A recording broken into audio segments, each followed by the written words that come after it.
Moving on now, we have to talk about the other big story today, which is another incident out in the West Philippine Sea. We Bombahan have muli. our first live guest in the studio. We got Ray Powell. He's a maritime security expert and director of the Sea Light Gordian Knot Center for National Security Innovation at Stanford University. Welcome back to Storycon. Thanks for Hello, sir. dropping by. I thought it was a commercial break. I came in, I was talking, I don't know if I just stepped on. It's like, these guys are really rude. They're just talking to each other. They're not even, so. Just a small thing to say that we are actually live on air on bantering and just ad-libbing everything. Yeah. Important safety tip. Exactly. So, CCG, Chinese Coast Guard vessel 2150559, side-swiping and water cannoning a BFAR research vessel on Wednesday. Or Thursday. But before saying this is the first time that they're doing this to them at Sandy Cay, in the Sandy Cay area. Or even around Pagasa. Pag-asa Island, It is a first. So is it an escalation already? Well, I mean, certainly in some ways, right? So the thing about Pagasa, of course, is it is got a territorial sea. Yeah. Now, internationally, that's a little ambiguous because internationally, no one has ever ruled on who owns Pagasa, right? Even though, of course, it has a civilian population and it's, the Philippines has occupied it for 5 decades, nobody's ever made a ruling. And of course, not only does China claim it, but Vietnam and Taiwan also claim it. So the international players have all been sort of, muted about how they sort of interpret that. But from a Philippine perspective, of course, this is very much within the territorial sea of Pagasa. And I would argue, from the international perspective, even from an American perspective, I would say it's time to go ahead and say, at the very least, like the Senkakus, like we say about the Senkakus, the Philippines has administrative control over Pagasa unambiguously. You say it's time to what? Time for the U.S. to send in troops, boots on the ground. Okay, is that what you're saying? Because you wrote an article about this many years ago, saying a couple years ago. For the U.S. to. So that sounds very, very militant. What actually I'm arguing for is we have a program of medical civic action program. So you can basically fly in a plane load of doctors and engineers, fix schools, extract teeth, do all the kinds of things to help the civilian population there. It's still a military mission, but it's a humanitarian military mission. And I think that's a good sort of first step toward just sort of, on the one hand, letting the China know that you can't tell us that we can't visit our friends. And second of all, just to say, we are in this together, and the Filipinos on Pagasa matter to the United States. And I think it's time. Isn't that going to escalate things even further? Isn't that going to poke the bear even more? Look, everything provokes China, right? I mean, what doesn't provoke China? So fair point. At some point, so there's a question of, are you going, so everything you do is going to elicit a response. They're going to issue these overwrought Global Times articles that talk about how the Philippines is today they're claiming that the Datu Sanday rammed the Chinese ship, right? That's their side of the statement. That's what they do, right? So I don't think we can worry about all the things they're going to say. Fair point. You're saying humanitarian mission to Pag-asa Island. That's also a fair point. But, whatever you call it, so long as you see U.S. camouflage and boots on Pag-asa Island, that's how it's going to be seen visually as well. And I think people should see U.S. camouflage and boots, frankly. I mean, we are treaty allies. There are Filipinos living on Pag-asa Island. They fall within the scope of the alliance. They fall within the scope of the Mutual Defense Treaty. People should understand, China should understand, that the Mutual Defense Treaty extends to Filipinos living on Pag-asa Island. They're not there with guns, but they are there to represent the military in a humanitarian way. That's what I argue for. But Mr. Powell, this is a direct assault on a civilian ship. That's a BFAR ship. Are there any specific provisions under our treaty with the U.S. that covers these types of incidents? Yeah, so the clarifications the United States have been issuing over the last couple of years have said that all public vessels are covered under the Mutual Defense Treaty. So that is a public vessel. Yeah, that's a great point. It is civilian, but it is a public vessel, right? And the extra significance there is it's a civilian vessel, and the first time that it's happened in the sandbars in Pagasa. Yes. Which leads us to wonder, is Pagasa becoming the new Ayungin? Well, I mean, obviously, it's a much different situation. It would be hard. So, for a long time, China's approach to Ayungin is let's just keep the quote construction materials away from that ship so that eventually it will slide into the ocean, right? The civilian population of Pagasa is not going to slide into the ocean. Now, could they at some point decide to essentially lay siege to Pagasa? That would be a really extreme step, and that would be really bordering on invocation of the Mutual Defense Treaty. They essentially starved the Teresa Magbanwa out of Escalation Shoal. The problem from the Philippine side is that they correctly said you can always just sail home, which is true, right? But the civilian population at Pagasa, that is their home, right? So I don't see it getting to that point. Okay. But is Pag-asa Island considered by the U.S. to be part of the Mutual Defense Treaty's coverage? I mean, I know about the discussion about public vessels in the West Philippine Sea. Those are covered. But hasn't the U.S. avoided recognizing our claim to this practice because it does not want to go into sovereignty issues? This is true. The U.S. has avoided all sovereignty questions. From the time when I was a young analyst looking at the Spratly Archipelago all the way back in the 80s, the U.S. has avoided this thing, as has almost the entire international community, because they don't want to take a position. Exactly. If they say, okay, if we recognize this one, then say Vietnam says, well, you have to recognize these, and all of it's sort of this snowball effect. And so that made sense for a long time because we were trying to maintain the status quo. But newsflash, we're on a news program. The status quo has changed. And so I think it's time for our policy to grow up and recognize the fact that, China is exploiting our ambiguity. And so maybe a little more clarity is called for. But that would... And that now, Mr. Powell, we now have the arbitral award. That's based on an international treaty. That's true. How should that change the equation? The arbitral award, though, doesn't address territorial sovereignty. So with specific reference to Pagasa and its territorial sea, all the arbitral award says is Pagasa has one, but it doesn't say whom it belongs to. So China could say, well, and of course China ignores the entire arbitral award, but Vietnam could say, well, that's our territorial sea. And the arbitral award was intentionally silent on territorial sovereignty issues. It tried to stay narrowly focused on the question of maritime law. But before the U.S. can move forward to start putting boots on the ground on Pag-asa Island, it has to first of all start recognizing Philippine sovereignty over Pag-asa Island. Which brings us back to the initial problem, which is that they don't take positions. Right. And initially, or at least back then, they were operating under the banner of this is all for international free navigation. Navigation, freedom of navigation. That's it. And that has been the U.S. emphasis for decades. I think that under the current circumstances, though, and again, I don't think the U.S. necessarily has to go to full recognition of sovereignty. It can go to the question of administrative control, which is, again, how it treats the Senkakus issue. It doesn't mention who has sovereignty over the Senkakus, only that Japan has administrative control. And that might be a nice half measure to sort of square the circle, if you will. And I do think Pagasa is unique in the Spratly Archipelago. There is not another civilian population in the entire Spratly Archipelago. The Philippines, again, has been there for 5 decades.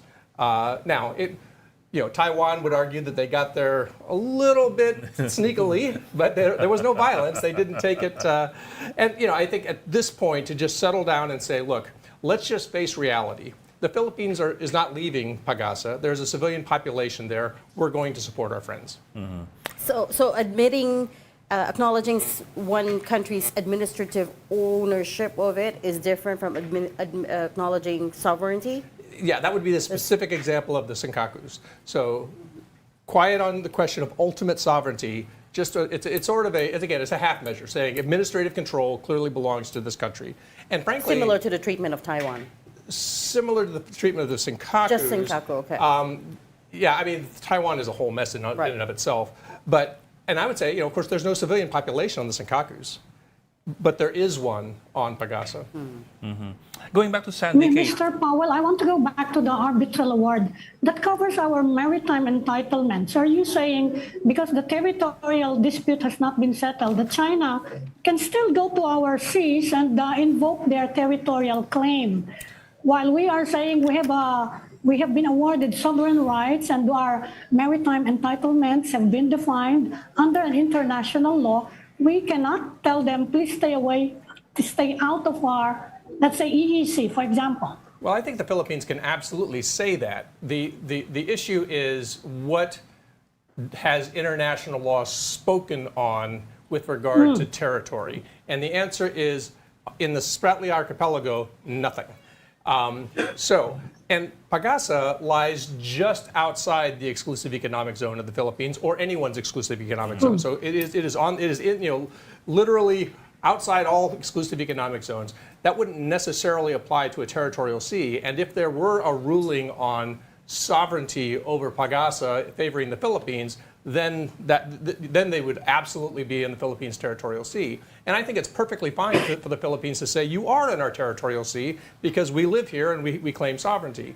The problem that the Philippines faces specific to Pagasa is the international courts have been silent up until now because nobody's really brought it to them yet.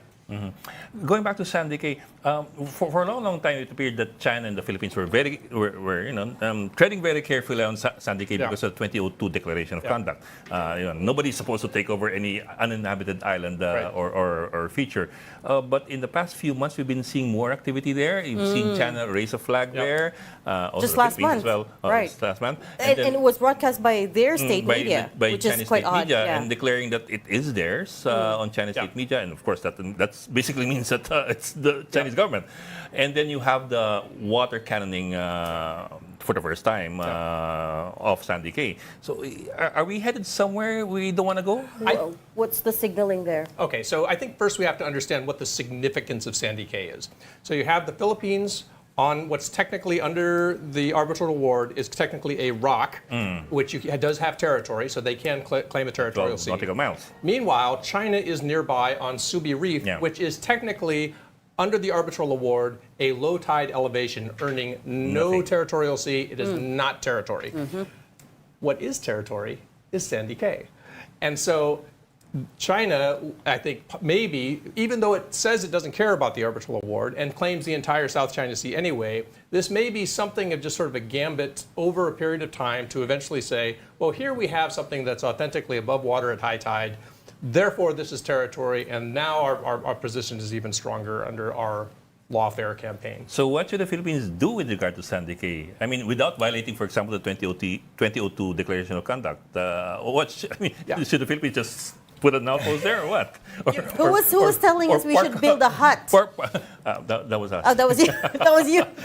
Well, one of those container vans that you see in construction sites, just dump it there. Have a structure on there, a permanent structure on there. One of the weird things about the Declaration of Conduct is that China has violated almost everything in there except this one thing. And that is no putting new structures on previously uninhabited features, right? And so I'm not, at this point, expecting China to try to inhabit Sandy Cay. And I think President Marcos has very assiduously tried to stay within the bounds of international law, and I think for his relationships with ASEAN and being able to sort of claim the moral high ground, I don't think the Philippines will put a structure on Sandy Cay. So we will probably continue to see these back and forth demonstrations. And it's very tempting to say, let's resolve this thing, but it's hard to see like any resolution in the future. I think you're in for a long contest.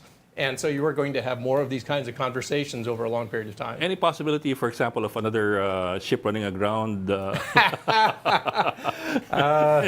Accidentally, of course. It's what, three nautical miles away from Pag-asa Island. It ran out of fuel. It's an old boat. We like to buy these old boats. One of the funny things was during that entire Escota Shoal thing, China kept saying that the Teresa McBanwa is out there on a quasi-grounding because it dropped anchor. So China is like highly attuned to the possibility of another grounding. They were hypersensitive. But we can afford that. That's new. That's a Right. new boat. We don't have any more old ones. Which one are we going to ground? we still have old You had the the old one ones that, that we the can one that ground? sank before the Sink X. That was you had that one. Yeah. Okay. So you're I They don't were know if we supposed to suggest. buy- I'm not suggesting. Mr. I'm not suggesting Powell, it. We're President not Marcos, President Marcos is going to the ASEAN meeting, That's and right. he's going to for the code of conduct. Any word of binding. caution, because there are concerns that it might reinforce China's status quo, the current status quo, occupied artificial islands. Any word of caution to the Philippines? I would say my biggest word of caution is don't imagine there will ever be a code of conduct. We have been talking about a code of conduct almost my entire adult life. And we're not really seriously any closer because the major issues are all still outstanding. And how much more a binding code of conduct? Right, because when we talk about binding, who's going to bind it, Yeah. right? Eventually Yeah. there has to be some authority, and there is zero chance Some that China policeman. is ever going to agree that the authority is not China. The authority is us. We self-police, right? That's the whole point. Who's we? All the member countries. Well, they have all their own ASEAN. police. Oh, ASEAN. ASEAN. Yeah. China's a bigger police Awesome. force. Okay. I just, remember, this is a China-ASEAN agreement. So China would have to sign this agreement, right? If you want to exclude China and come up with an ASEAN-only code of conduct, not that that will ever happen, but no, Yes. I am a code of conduct pessimist. Non-believer. I just call me a pessimist. Okay. So yeah, you don't think it's ever going to Hesitant. happen? It's ever going to come to fruition? No, I don't. Okay. It doesn't. I mean, I don't know that there's been much progress on it either. We've Yeah. just celebrated what 20 years of the declaration. 23 years now. I feel like I 2022. read the same book every year. The new Right. ASEAN chair comes in, they say, we're going to make progress on the code of Right. conduct. Almost nothing happens, and then another ASEAN chair comes in. And again, the problem is that in the end, the issues are just so intractable. And frankly, the Philippines is not going to get a better deal from a China-ASEAN code of conduct than it's already got under the arbitral award. And the arbitral award, I mean, that is sort of the gold standard for what protects the Philippines right now. So if not a permanent, if not a binding code of conduct, what's the next best option here? I mean, Frankly- do we even continue talking, and to what end? I think, so you never stop talking, right? I mean, nobody will ever say stop talking.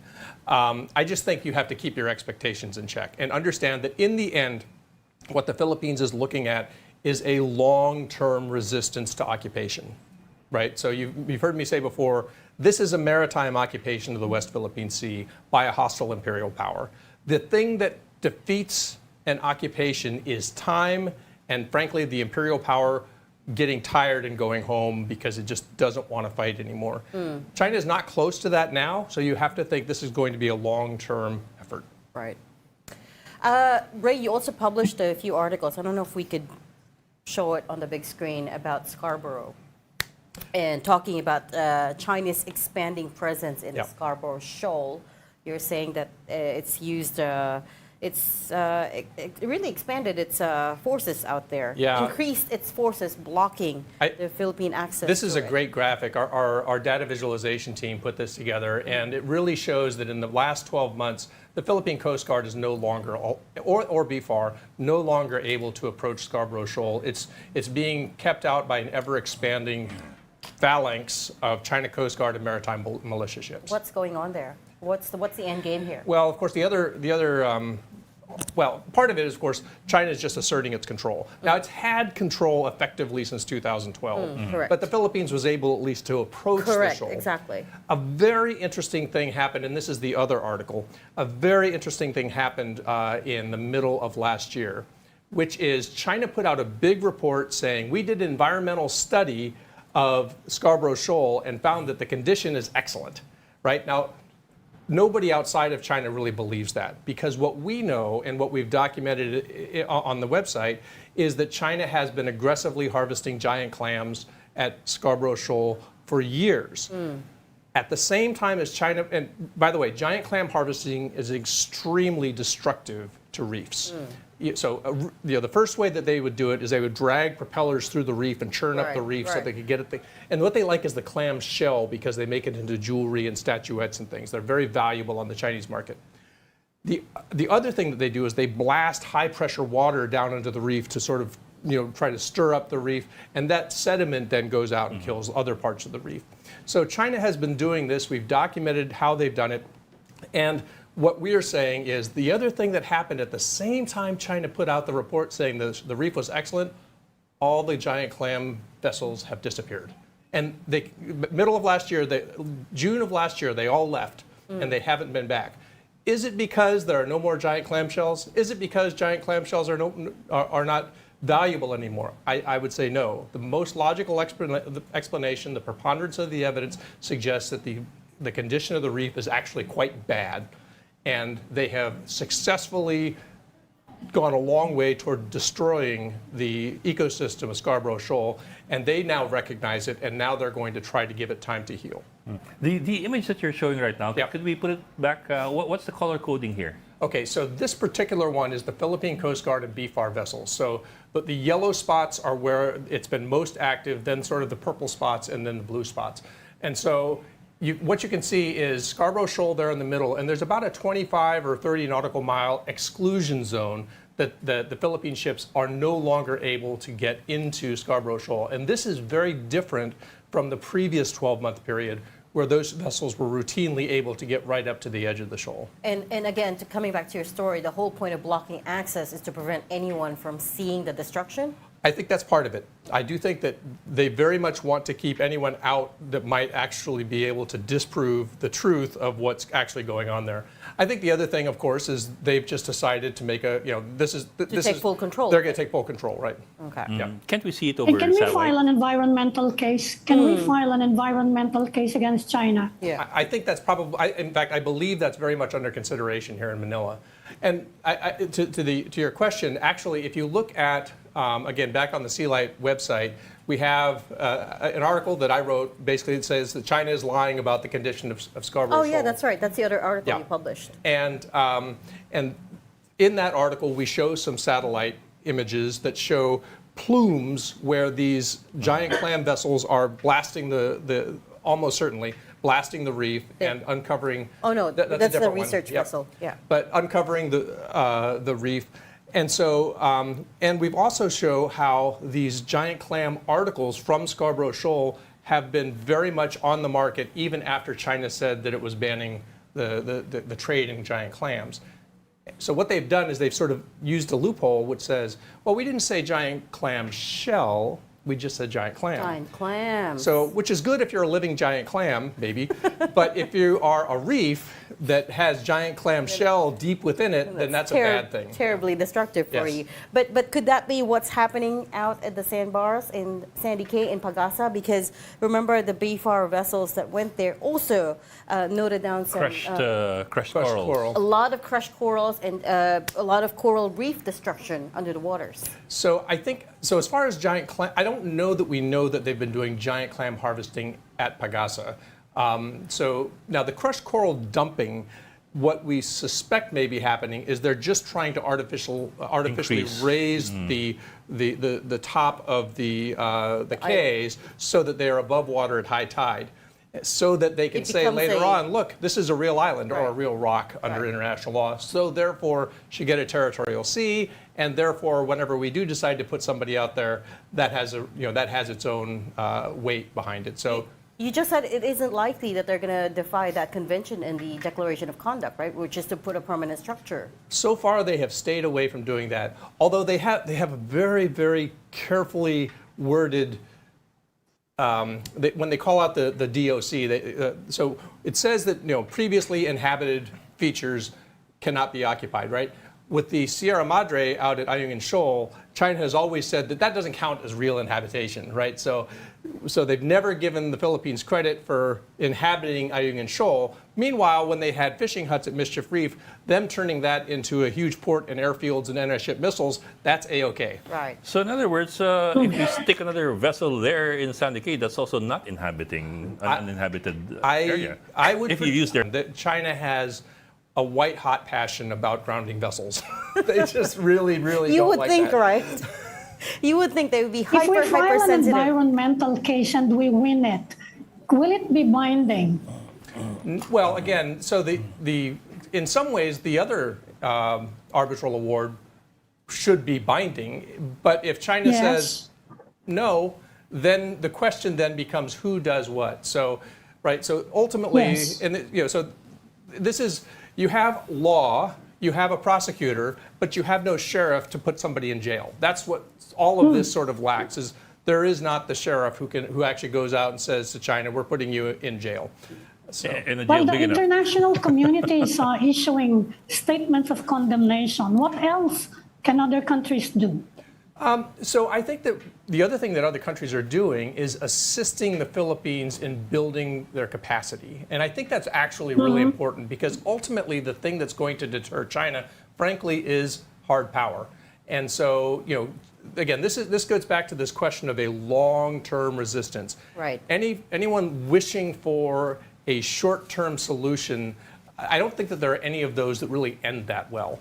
So you have to think in terms, this is a long-term resistance, this is imperial occupation. We have to start pushing out our timeline and say, where do we want to be in 25, 30 years? It's got to be part of the toolkit Yeah, of long-term strategy. exactly. Okay, we're going to have to leave that there. Thank you so much for your time and your insights today. Maritime security expert and director of the Sea Light Gordian Knot Center for National Security Innovation at Stanford University, Ray Powell. Thank you, sir. Thank you. Thank you, Mr. Powell.